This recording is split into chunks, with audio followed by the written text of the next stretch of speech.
Assalamualaikum warahmatullahi wabarakatuh. Waalaikumsalam warahmatullahi wabarakatuh. Selamat malam semuanya.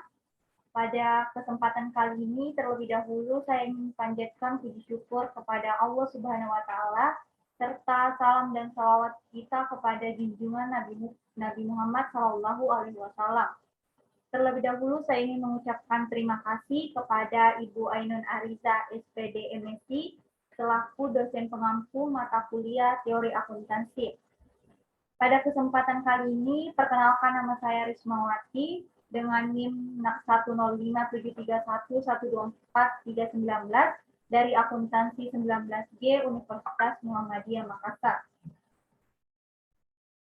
Pada kesempatan kali ini, saya akan memaparkan salah satu materi pada mata kuliah teori akuntansi, yaitu pada teori legitimasi.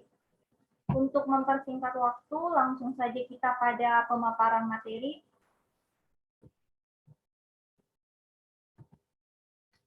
Pada teori legitimasi atau legitimasi teori.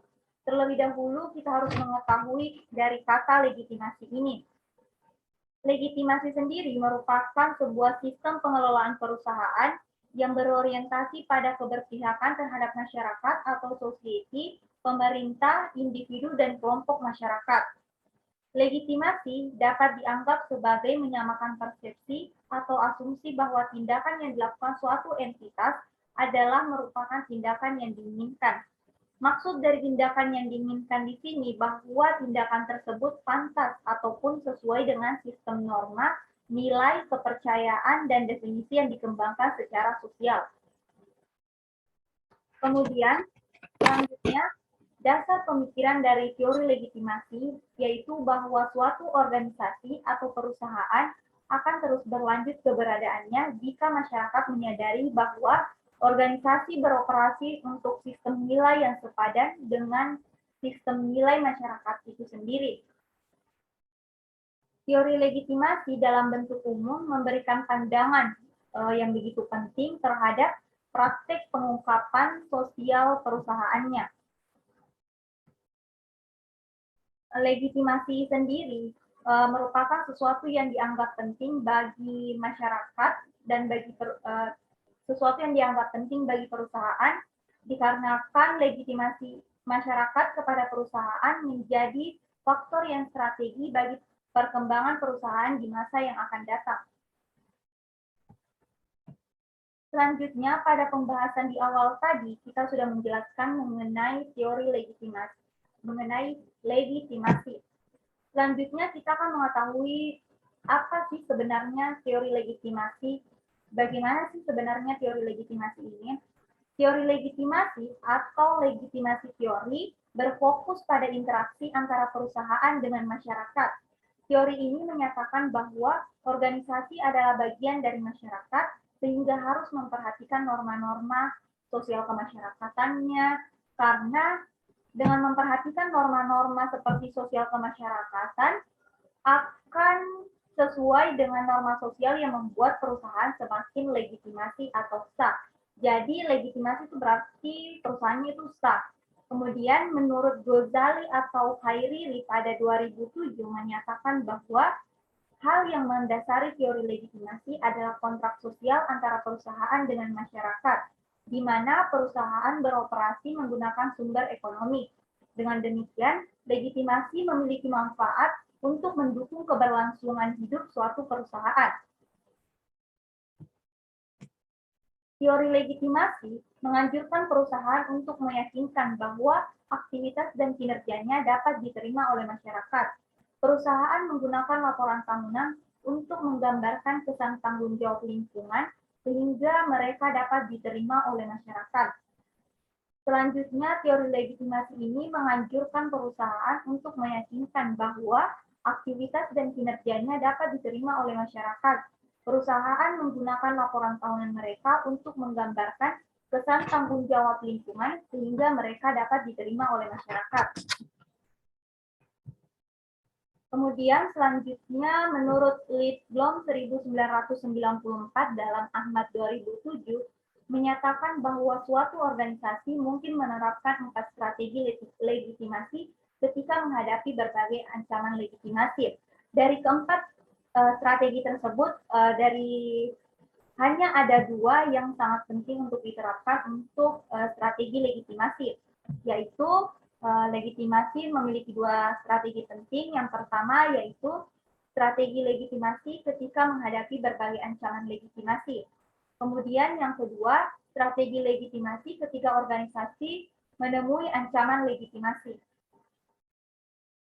Kemudian, pada teori legitimasi, ketika menghadapi kegagalan kinerja perusahaan seperti kecelakaan yang serius atau skandal keuangan organisasi, ada beberapa hal yang dapat dilakukan. Yang pertama, kita dapat mencoba untuk mendidik stakeholder-nya tentang tujuan organisasi untuk meningkatkan kinerjanya. Kemudian, kita mencoba untuk merubah persepsi stakeholder terhadap suatu kejadian, tetapi tidak merubah kinerja aktual organisasinya. Kemudian yang ketiga yaitu kita mengalihkan atau memanipulasi. Maksudnya kita memanipulasi di sini bahwa kita memanipulasi perhatian dari masalah yang menjadi perhatian atau yang menjadi mengkonsentrasikan terhadap beberapa aktivitas yang positif dan tidak berhubungan dengan kegagalan-kegagalan. Kemudian selanjutnya yaitu mencoba untuk merubah ekspektasi eksternal tentang kinerjanya.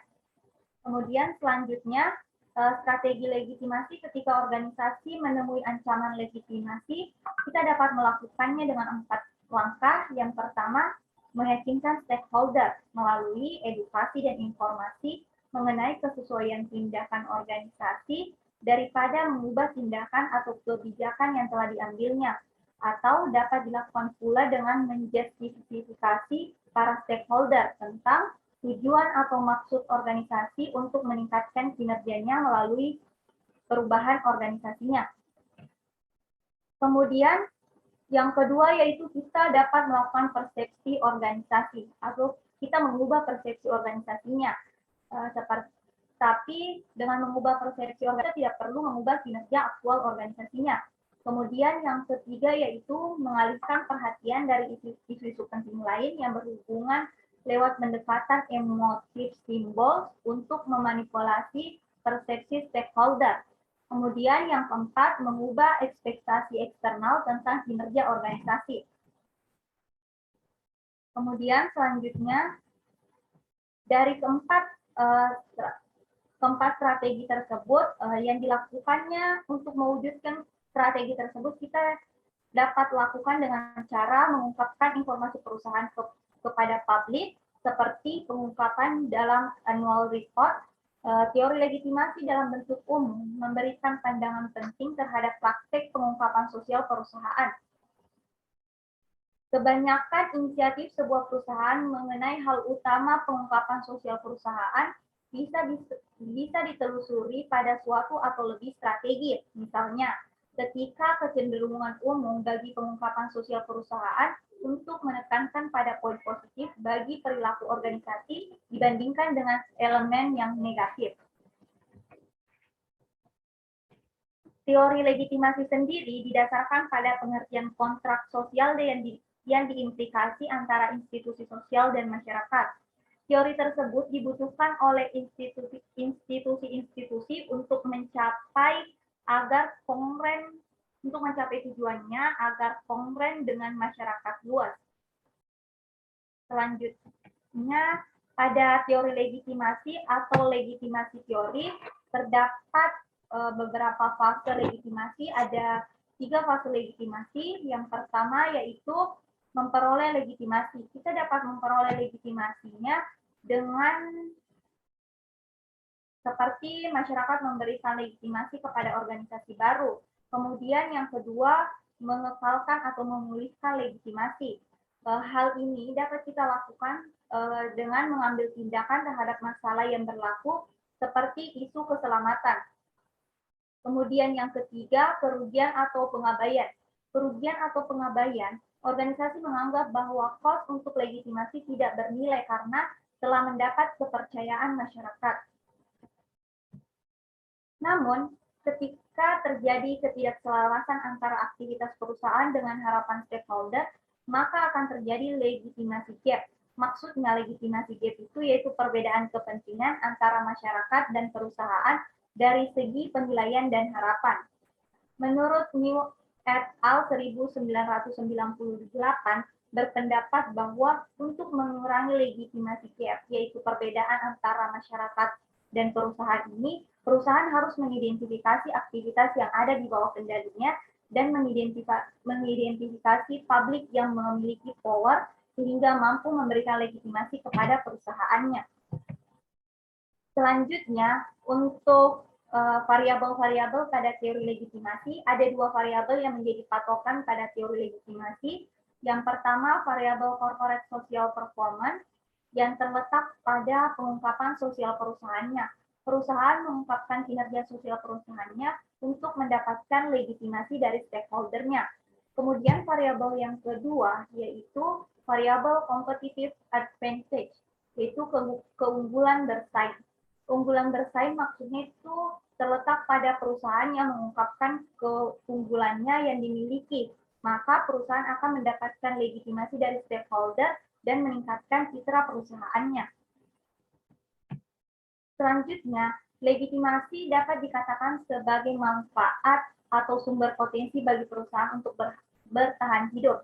Pendapat tersebut merupakan pendapat dari salah satu ahli, yaitu Odo van pada 2002. Kemudian lebih lanjutnya, legitimasi merupakan proses bagaimana suatu entitas pelapor perusahaan memperoleh atau menjaga serta memelihara dan memperbaiki legitimasi organisasi di mata para stakeholder-nya. Ini menurut pendapat beberapa ahli seperti Ashford and Gibson 1990, kemudian ada Lindblom 1994, dan selanjutnya Suchan pada 1995, serta yang terakhir ada Rowe and Dagan pada 1998. Pada teori legitimasi yang berhubungan dengan persepsi stakeholder, ada 4 stakeholder organisasi yang mempengaruhi legitimasi perilaku bisnis suatu perusahaan. Yang pertama, pemerintah. Kenapa pemerintah? Karena pemerintah ini berkaitan dengan hal kontrak, undang-undang, dan masalah perpajakan. Kemudian publik, yaitu yang bersifat umum, yang berkaitan dengan perlindungan pelanggan, dukungan terhadap kepentingan masyarakat, dan tenaga kerja. Kemudian yang ketiga itu lembaga keuangan. Lembaga keuangan ini berkaitan dengan investasi. Kemudian yang terakhir yaitu media. Media ini berkaitan dengan pemantauan kinerja dan aktivitas perusahaan yang berkaitan dengan lingkungan sosialnya. Sebelum kita beralih pada kesimpulan dari materi teori legitimasi, terlebih dahulu saya akan menjelaskan dua artikel yang berkaitan dengan teori legitimasi.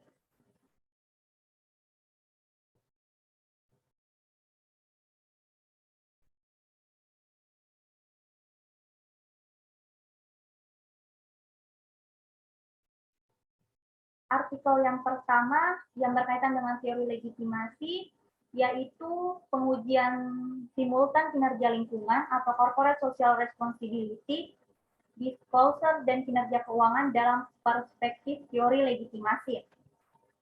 Kita bisa memperhatikan pada artikel ini, kita mulai pada bagian abstrak. Pada bagian abstrak ini, tujuan penelitiannya adalah untuk menguji apakah perusahaan dengan kinerja lingkungan yang baik terbukti memiliki kepedulian sosial melalui CSR disclosure mempengaruhi kinerja keuangan. Populasi dalam penelitian ini yaitu seluruh perusahaan manufaktur yang terdaftar atau go public di Bursa Efek Indonesia pada 2008 sampai 2012. Kemudian, perusahaan manufaktur digunakan sebagai populasi karena industri manufaktur paling erat kaitannya dengan produksi langsung sehingga efek limbah pabrik yang dapat mencemari lingkungan dan masyarakat. Kemudian metode yang diambil yaitu metode purposive sampling. Teknik analisis yang digunakan adalah model analisis regresi linear dan analisis jalur untuk menaksir hubungan kualitas antara variabel. Selanjutnya kita beralih pada bagian pendahuluannya, di mana pada bagian pendahuluannya di sini menjelaskan bahwa dalam mencapai tujuan perusahaan yaitu untuk memaksimalkan kekayaan pemegang saham atau memaksimalkan nilai perusahaan yang tercermin pada harga pasar saham bagi perusahaan yang telah go public. Perusahaan tidak boleh mengabaikan tanggung jawab sosial kepada masyarakatnya. Corporate Social Responsibility atau disclosure sebagai wujud tanggung jawab perusahaan yang merupakan proses mengomunikasikan dampak sosial dan lingkungan dari kegiatan ekonomi organisasi terhadap kelompok khusus yang berkepentingan terhadap masyarakat secara keseluruhan. Selanjutnya, kita lihat pada bagian Corporate Social Responsibility Disclosure akan menjadi strategi bisnis yang tidak dapat dipisahkan dalam perusahaan. Karena pengungkapan CSR dalam laporan tahunan merupakan salah satu cara perusahaan untuk membangun dan mempertahankan serta melegitimasi kontribusi perusahaan dari sisi ekonomi dan politik. Pada pengungkapan CSR merupakan kunci strategi perusahaan sehingga banyak penelitian yang dilakukan tentang dampak informasi CSR terhadap tingkah laku investor.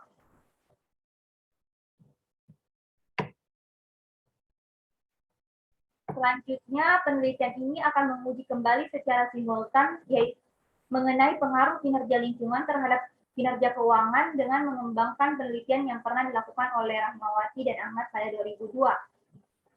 Kinerja perusahaan ini merupakan suatu gambaran tentang kondisi keuangan suatu perusahaan yang dianalisis dengan alat-alat analisis keuangan sehingga dapat diketahui mengenai baik buruknya keadaan keuangan suatu perusahaan yang mencerminkan prestasi kinerja dalam periode tertentunya.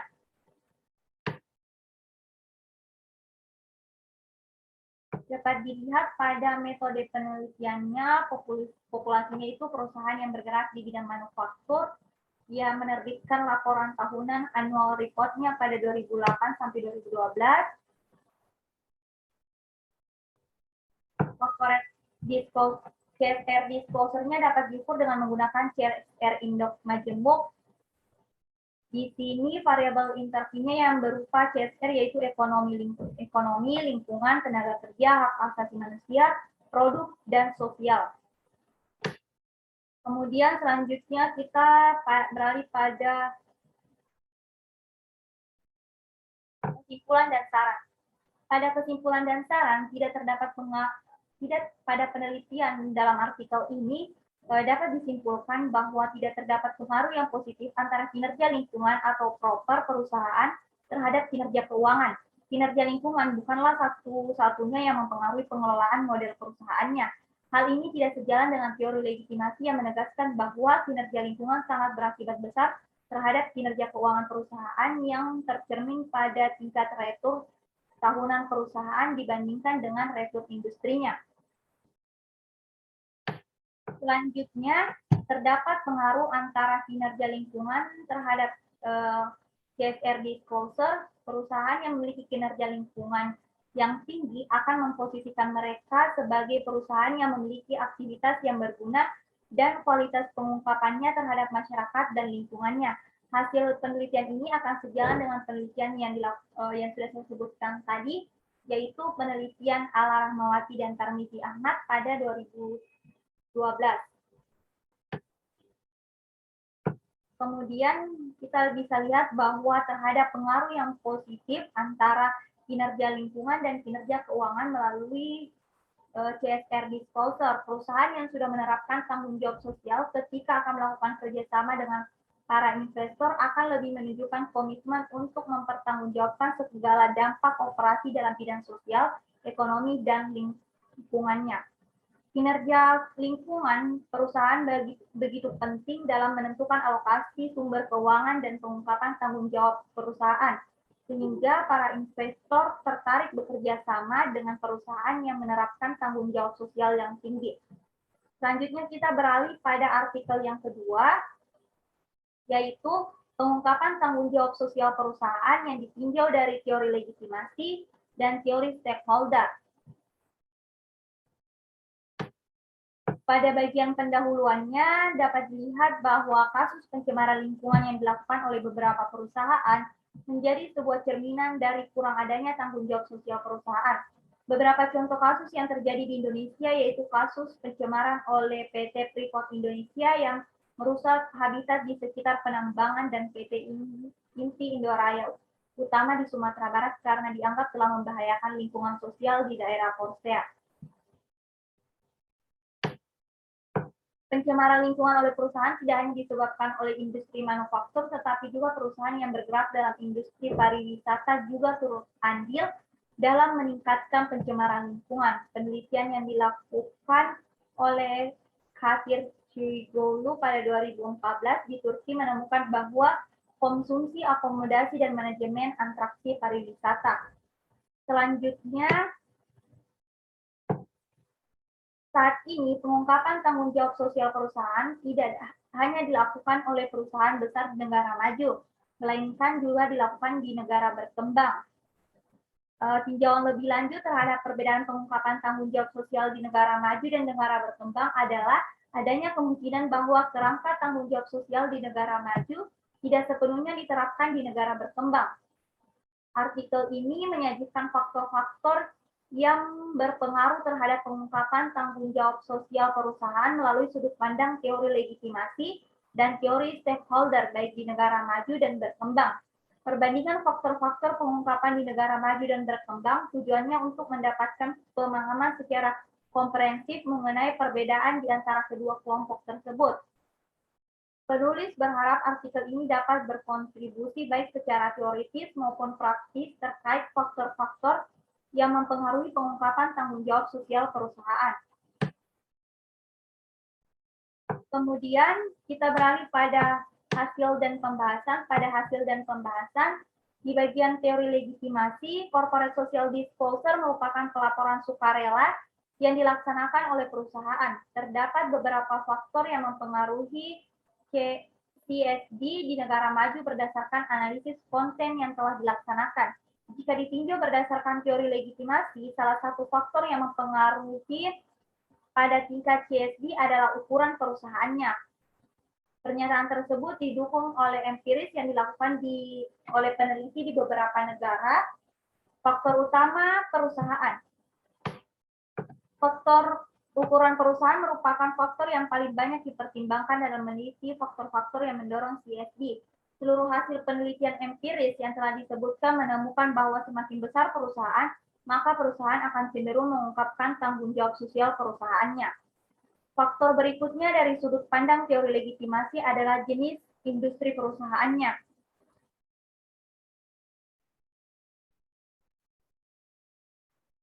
Kemudian, perusahaan pada industri yang sensitif terhadap lingkungan cenderung akan meningkatkan CSD disebabkan karena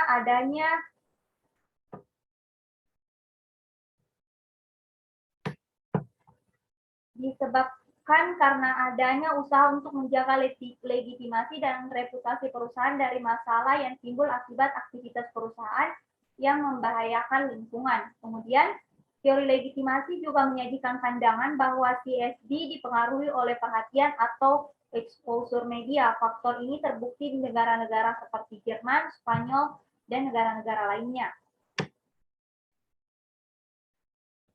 Kemudian pada faktor yang mempengaruhi corporate social disclosure atau CSD pada negara berkembang, pada teori legitimasi, faktor yang berpengaruh terhadap CSD di negara berkembang berdasarkan sisi legitimasi adalah sama dengan yang ditemukan di negara maju. Salah satunya adalah ukuran perusahaan.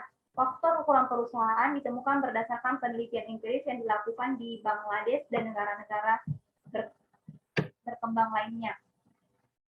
Faktor berikutnya yang ditemukan di negara berkembang adalah jenis industri, di mana perusahaan beroperasi, akan tetapi faktor ini menghasilkan pengaruh yang berbeda dalam menghasilkan CSD.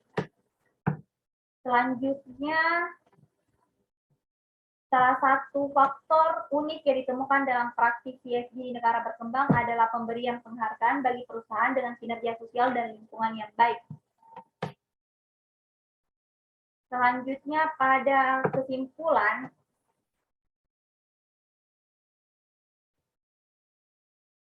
penelitian ini memberikan gambaran tentang faktor-faktor yang mempengaruhi praktik pengungkapan kinerja sosial dan lingkungan perusahaan CSD di negara maju dan berkembang sesuai dengan perspektif teori legitimasi dan teori stakeholder-nya. Baik, mungkin itu saja yang presentasi yang dapat saya paparkan pada kesempatan kali ini. Selanjutnya saya membuka sesi tanya jawab untuk teman-teman sekalian yang ingin mengajukan pertanyaannya. Dengan ini saya persilahkan. Saya ingin bertanya. Baik, saya persilahkan dengan atas nama siapa? Perkenalkan, saya atas nama Muhammad Jusriyadi ingin bertanya mengenai mengapa teori legitimasi berfokus pada interaksi antara perusahaan dengan masyarakat. Tolong jelaskan. Baik, terima kasih atas pertanyaannya. Selanjutnya, saya persilahkan kembali kepada teman-teman yang ingin mengajukan pertanyaannya. Dengan ini saya persilahkan. Saya ingin bertanya. Baik, atas nama siapa? Perkenalkan, nama saya Devilo Salsabila. Saya ingin bertanya kepada Saudari Risma. Pertanyaan saya, tolong jelaskan mengapa seorang pemimpin politik perlu mendapat legitimasi oleh rakyat. Terima kasih. Baik, saya berikan kesempatan untuk penanya terakhir untuk mengajukan pertanyaannya. Jika masih ada yang ingin bertanya, saya persilahkan.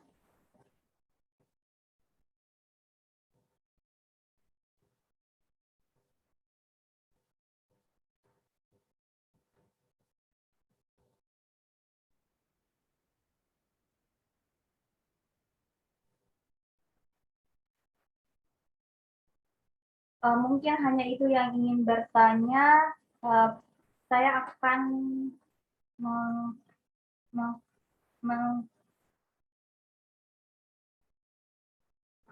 menskorsi waktu selama 3 menit untuk menjawab pertanyaan dari teman-teman sekalian. Terima kasih.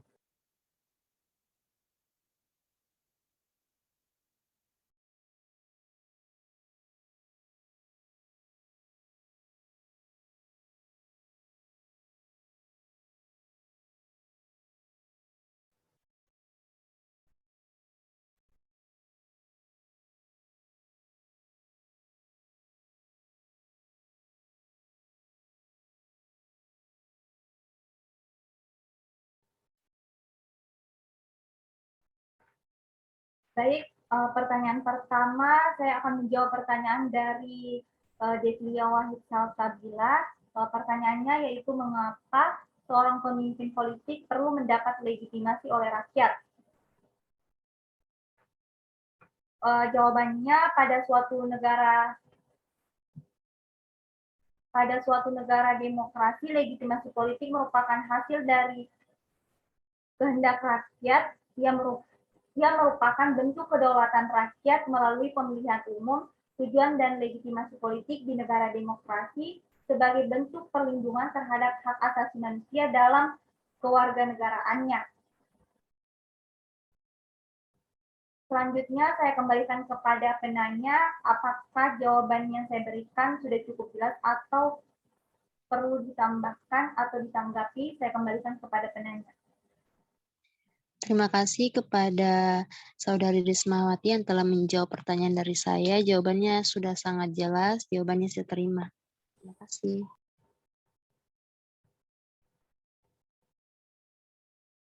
Selanjutnya saya akan menjawab pertanyaan dari Muhammad Yusriyadi, di mana pertanyaannya yaitu mengapa teori legitimasi ini berfokus pada interaksi antara perusahaan dengan masyarakat. Mengapa teori legitimasi berfokus pada interaksi antara hubungan perusahaan dengan masyarakat? Karena teori ini menyatakan bahwa organisasi adalah bagian dari masyarakat, sehingga harus memperhatikan norma-norma sosial kemasyarakatan, karena kesesuaian dengan norma akan membuat perusahaan semakin legitimasi atau sah. Jadi perusahaan dengan masyarakat ini sangat saling berpengaruh untuk kelangsungan sebuah perusahaan. Itulah jawaban dari saya. Saya kembalikan kepada penanya Muhammad Yusriyadi. Apakah jawaban dari saya sudah cukup jelas atau ingin ditambahkan? Baik, menurut saya jawaban sudah cukup jelas. Jawaban saya terima kasih. Baik, terima kasih. Mungkin hanya itu pertanyaan yang diajukan. Kesimpulan dari materi yang saya sampaikan mengenai teori legitimasi bahwa teori legitimasi adalah variabel kinerja sosial perusahaan, di mana hubungan antara teori legitimasi dengan kinerja sosial perusahaan terletak pada penggunaan sosial perusahaannya. Perusahaan mengungkapkan kinerja sosial perusahaannya untuk mendapatkan legitimasi dari pemegang saham. Baik, itulah yang bisa saya sampaikan pada kesempatan kali ini. Lebih dan kurangnya mohon dimaafkan. Assalamualaikum warahmatullahi wabarakatuh, dan terima kasih atas teman-teman yang sudah berpartisipasi atas presentasi saya. Terima kasih. Assalamualaikum. Waalaikumsalam warahmatullahi wabarakatuh. Sama-sama.